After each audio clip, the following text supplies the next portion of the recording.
इस इंडस्ट्री के एक्चुअल हालात पे कहा। Sir thank you so much. UFO movies के joint managing director Kapil Agarwal sir जुड़ते हुए। Kapil sir hi, good afternoon. नमस्कार आशीष जी, क्या हाल है? बिल्कुल ठीक ठाक सर, आप कैसे हो? एकदम फर्स्ट क्लास। अरे ये आज की बड़ी हेडलाइन है आपकी इंडस्ट्री में, PVR INOX coming together, giant in the making. आप इंडस्ट्री वालों को भनक थी क्या ऐसा कुछ डील होने वाली है? बिल्कुल भी नहीं थी सर, इन्होंने बहुत सीक्रेट रखा एंड बैंक की इन्होंने बिल्कुल ये बात लीक नहीं होने दी कहीं भी।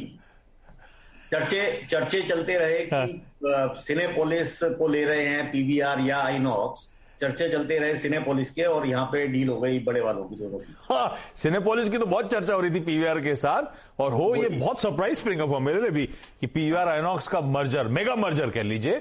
अच्छा, इसका मतलब इस मूव का कपिल सर, ये इंडस्ट्री वैसे ही कंसोलिडेशन देख रही थी। इस मर्जर से पहले, अनाउंसमेंट से पहले पीवीआर ने 3 एक्विजिशंस, इवन आइनॉक्स ने 3 एक्विजिशंस हाल फिलहाल कंज्यूमेट करे। ये कंसोलिडेशन का फेज अब मल्टीप्लेक्स इंडस्ट्री में इमिनेंट है, आगे भी कंटिन्यू होगा क्या? देखिए, मोटा मोटा मेरे ख्याल से जो कंसोलिडेशन होना था, हाँ, वो अब इस कंसोलिडेशन के साथ हो चुका है। एक तो देखिए दुनिया चल रही है कंसोलिडेशन की तरफ, जी और सोनी का मर्जर हो रहा है, डिज्नी फॉक्स का मर्जर हो गया, तो merger is the name of the game worldwide. And ये तो मैं कहूंगा mother of all mergers, mother of all consolidations in the Indian exhibition sector. So this is a very good move, I think, on part of everybody, because the question is that on the one hand, the revenues will go up, and on the other hand, the cost will come down. So मोटा मोटा अगर हम देखें तो मेरा back of the envelope calculation है, 600 करोड़ का इनका कंबाइंड सैलरी कॉस्ट थी।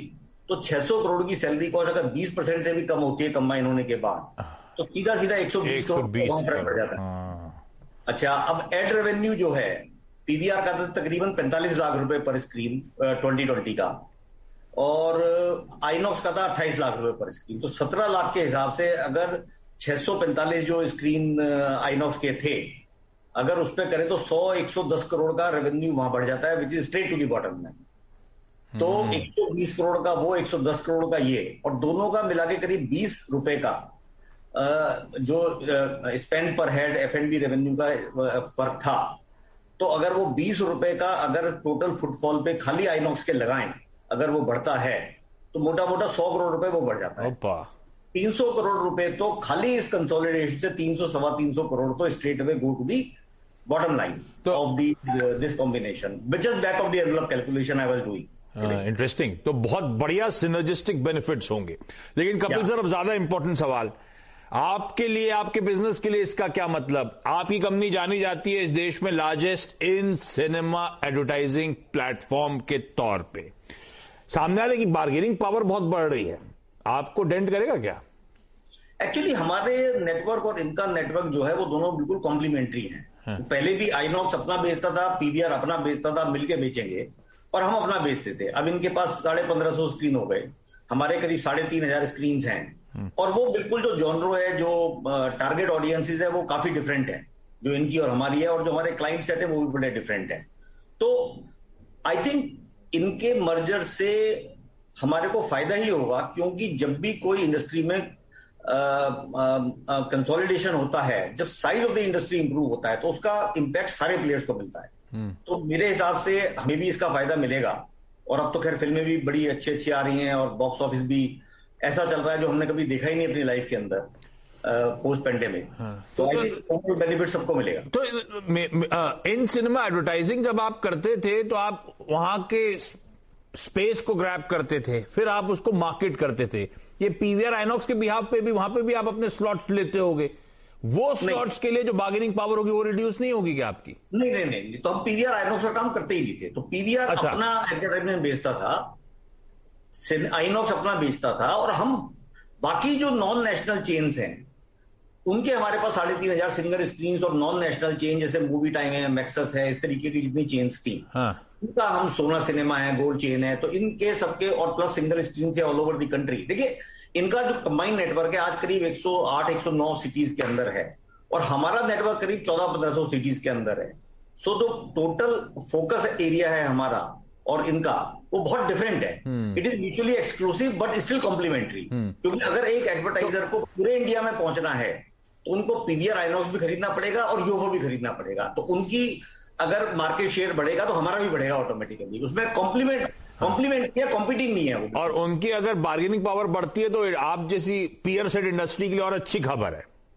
हाँ, क्योंकि क्या होता है कि जब अब कंबाइंड सिनेरियो के अंदर पहले एडवर्टाइजर को बड़ा स्प्लिट होता था, उनको मल्टीपल प्लेयर से डील करना पड़ता था। अब पीवीआर आइनॉक्स का एक जगह पे आ गया, यूएफओ हमने 3,500 एक जगह कंबाइन कर लिए। तो अगर वो खाली पीवीआर से और यूएफओ से डील करें तो उनके पास 5,000 से ऊपर स्क्रीन की वो एडवर्टाइजमेंट एक साथ कर सकते हैं। तो as I said, our network is complementing each other, it's not competing. अच्छा, अभी मैं गाबा सर से, जो हमारे टेक्निकल एक्सपर्ट, उनसे बातचीत कर रहा था कपिल सर। वो कश्मीर फाइल्स, उसके बाद आरआरआर, ऑक्यूपेंसी बढ़ रही है। अब तो 100% ऑक्यूपेंसी ज्यादातर हर जगह हो चुकी है देश भर में। जहां नहीं भी होंगी 31 मार्च से सब बदल जाएगा। टिकट रेट्स आसमान छू रहे हैं। आपका बिजनेस किस हद तक पिकअप हुआ है? हालात किस हद तक पटरी पे ऑलरेडी आ गए हैं? तो हालात देखिए, हमारे 3 रेवेन्यू स्ट्रीम होते थे। एक तो हमारा होता था जो हम वर्चुअल प्रिंट फी लेते हैं या कंटेंट डिलीवरी चार्ज प्रोड्यूसर से लेते हैं, वो हमारा पर शो बेस के ऊपर होता है। वो हमने इस वक्त जो हम देख रहे हैं, वो हमारा जो पर शो चार्ज आ रहा है वो प्री पेंडेमिक लेवल से भी ऊपर चला गया करेंटली, क्योंकि नंबर ऑफ शोज बढ़ते चले जा रहे हैं। आप ये देखिए कि गंगूबाई काठियावाड़ी का 100-125 करोड़ का कलेक्शन हो गया।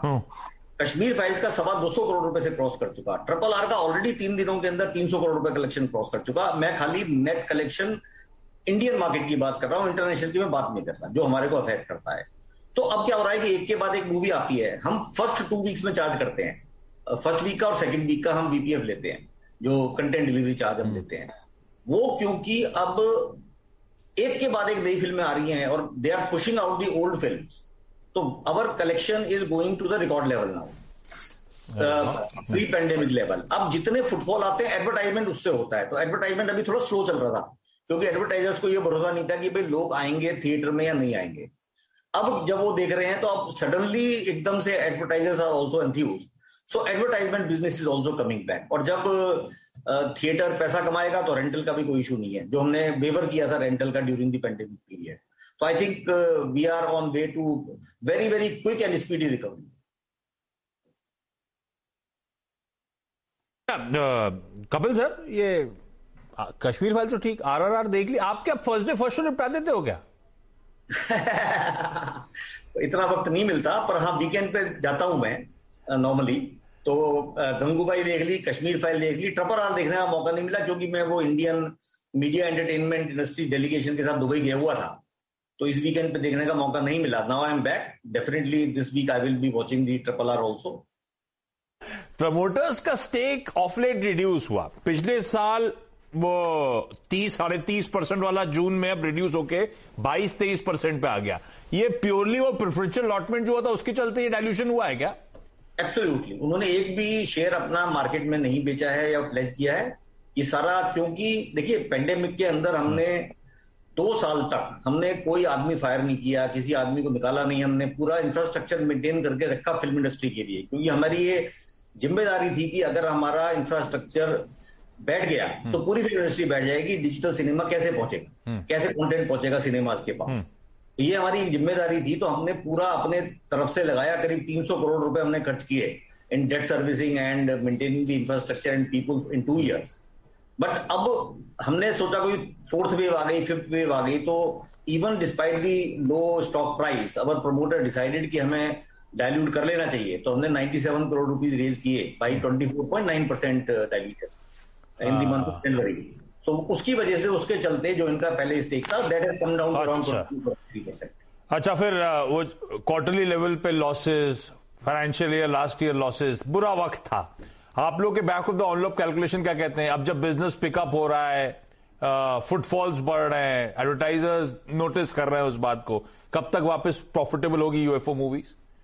मेरे हिसाब से तो एकदम कोई वजह नहीं है। अगर कोई और पेंडेमिक की लंबी वेव ना आ जाए तो जो 22-23 का साल है वो बिल्कुल एकदम प्रॉफिटेबल होना चाहिए। कोई वजह नहीं है कि प्रॉफिटेबल ना हो। अरे वाह, तो फिर जल्दी प्रॉफिटेबल। तो आप लोगों ने जो अपना सैलरी कट लिया था पैंडेमिक के समय जब हमारी चर्चा हो रही थी, जब आपकी दाढ़ी वाड़ी थी, तो कब तक रिस्टोर कर रहे हो आप? हाँ, तो वो हमने जनवरी में जब हमारा फंड रेज हो गया था, तो जनवरी में हमने सबकी सैलरी रिस्टोर ऑलरेडी कर दी है, क्योंकि हमने कहा कि फंड रेज करने का क्या फायदा है, जो हमने करीब 100 करोड़ रुपए रेज करे हैं, अगर हम लोगों का नहीं दे सकते पैसा, तो हमने जनवरी में ही सैलरी रिस्टोर कर दी थी सब लोगों की।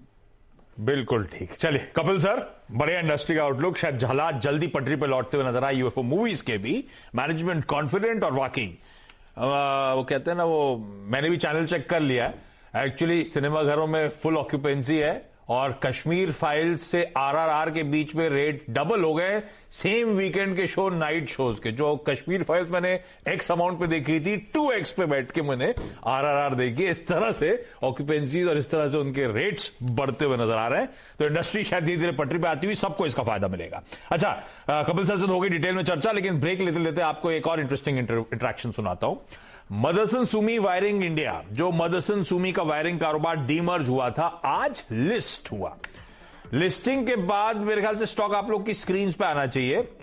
62, 63 के लेवल्स पे मुझे याद है 5% का लोअर सर्किट लग गया है, क्योंकि खुला 66 के आसपास के लेवल्स पे था, प्री ओपन सेटल वहां पे हुआ था, और इस समय 62, 63 के जोन्स पर। तो मोटी मोटी एक्सपेक्टेशन थी 65 से 70 के बीच में शायद इसकी ट्रू वैल्यूएशन मूल्यांकन था, और अब तो सर्किट खुल गया। 135 ये नहीं वैसा स्टॉक दिखा रहे हैं, मदरसन सुमी दिखा रहे हैं, मदरसन सुमी वायरिंग इंडिया नया लिस्टिंग हुई डायरेक्टर साहब आज, उसको दिखाइएगा, तो 62, 63 के जोन्स पर है। इस पर इस कंपनी के चेयरमैन विवेक चांद सहगल साहब से हमारी बातचीत हुई थी, उस बातचीत का एक अंश सुनते सुनते ब्रेक लीजिए।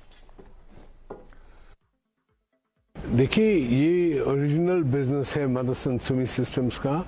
1993 में जब हम लोगों ने लिस्ट किया, तो हम लोगों ने जो कार प्रोडक्शन थी वो बढ़ रही थी उस टाइम, तो उसके लिए हम लोगों ने कंटेंट को इंक्रीज किया कार के अंदर। पर अब वायरिंग हार्नेस बिजनेस जो है, पिछले 9 महीने के अंदर जो आपके पास न्यूज़ है, वो करीब करीब 4000 करोड़ का टर्नओवर किया है इसने, और 40% ग्रोथ दे रही है आपको कोविड टाइम्स के अंदर में। तो एक बहुत ही सुलझी हुई बैलेंस्ड कंपनी है, जो कि कार्व आउट हुई है इससे।